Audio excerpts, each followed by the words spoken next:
Hi, welcome back. I'm going to read this story called Arthur's Christmas. Arthur and DW had been in the drugstore a long time. For heaven's sake, DW said, this store is full of presents. Pick one and let's go. It has to be just right, said Arthur. I want Santa to like it. Well, hurry up, said DW. I want to get home and see if Grandma's there and how many presents she brought me. At home, DW added 10 more things she wanted to her Christmas list and copied it over in red pencil. Arthur and DW cheered when they heard the car in the driveway. Grandma, are there presents in there for me? Asked DW. Grandma, do you think Santa would like new mittens or gloves? Asked Arthur. Whatever happened to hello, I'm glad to see you? Asked Grandma Thora. After dinner, everyone relaxed. Look, said DW, I teached Killer a trick. Taught, said Grandma. You taught Killer a trick. But DW didn't hear. She had seen something on the television to add to her list. Arthur, what's the matter? Asked Grandma. I haven't found the right gift for Santa, said Arthur. Only 2 shopping days left, reminded DW. The next day, Arthur, DW, and their friends went shopping. Killer went too. Arthur searched the entire store and still couldn't find the perfect gift for Santa. What's the big problem? Asked DW. I can see 100 things I want. Let's go tell Santa.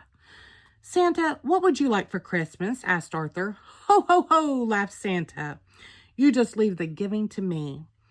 DW had her picture taken patting Santa's tummy.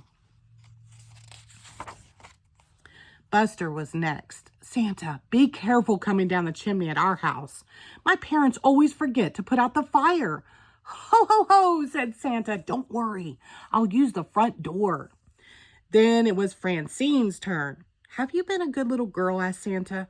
Oh, yes, smiled Francine. I'm always good. Always? Asked Santa. Afterward, Buster treated them all to ice cream. Arthur could hardly finish his root beer float. He had only one more shopping day. Look, said Francine, Santa eats ice cream. I'll have a banana split with 6 scoops of bubblegum ice cream, said Santa, with double hot fudge, whipped cream, and nuts. Huh, I'll say he eats ice cream, said DW. At home, Arthur asked his family for help. How about a nice colorful tie, said Father. Aftershave is always a good gift, said Mother. I bet Santa could use some toasty warm long johns, said Grandma. Arthur, you're taking this shopping too seriously, said DW. Just do what I do. Get everyone the same thing. That afternoon, everyone was getting ready to go caroling, but Arthur didn't have time for Christmas carols. Time was running out. Please come along, begged DW. I'll be the only kid. And besides, Mrs. Tibble always gives us a present and hot chocolate. Arthur went window shopping instead, hoping that would give him a good idea for Santa's present. Santa was ho-ho-hoing and drinking a diet root beer at the car wash. Moments later, he was at the Golden Chopstick eating some gum chow goo. Santa must have run to the deli at the corner of North and Main. The waitress shouted Santa's order to the cook. Catch a fish, hit it with rye, and put a pair of shoes on it. Santa sure eats a lot, thought Arthur. Finally, Arthur went home. He hadn't seen a single thing in any of the store windows he thought Santa would like. Santa was on TV eating Papa Piper's pickled peppers. That's it, said Arthur. He started making his list. Arthur counted his money. DW, he said in his sweetest voice. Okay, how much do you need? Asked DW, but only if you promise to stop being such a grouch. The next morning, Arthur gave DW half of his list. He took the other half. DW had to keep Killer out of the kitchen while Arthur made Santa's present. What's all that noise? Asked Father. Arthur is making a mess, reported DW. The kitchen door opened, and Arthur sneezed. Mom, how many cups of pepper and pickled peppers? He asked. Maybe I should help, said Mother. No, please, said Arthur. I want to make Santa's present myself.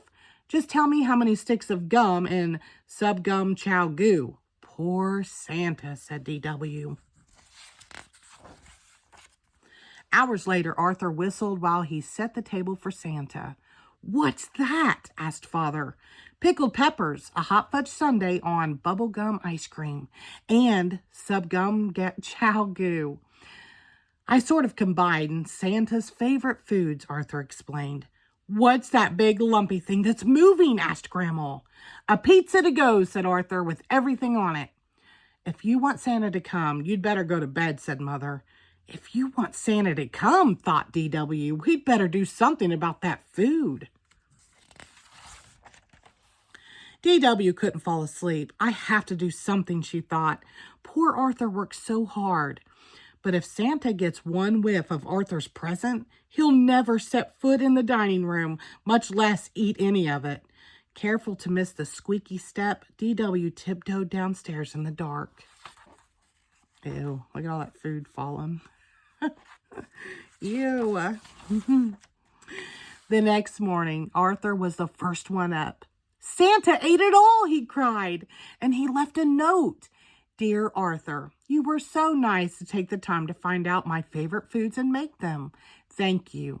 You also teached me about the Christmas spirit. Love, Santa. P.S. Aren't you lucky to have such a nice little sister? The end. Thank you.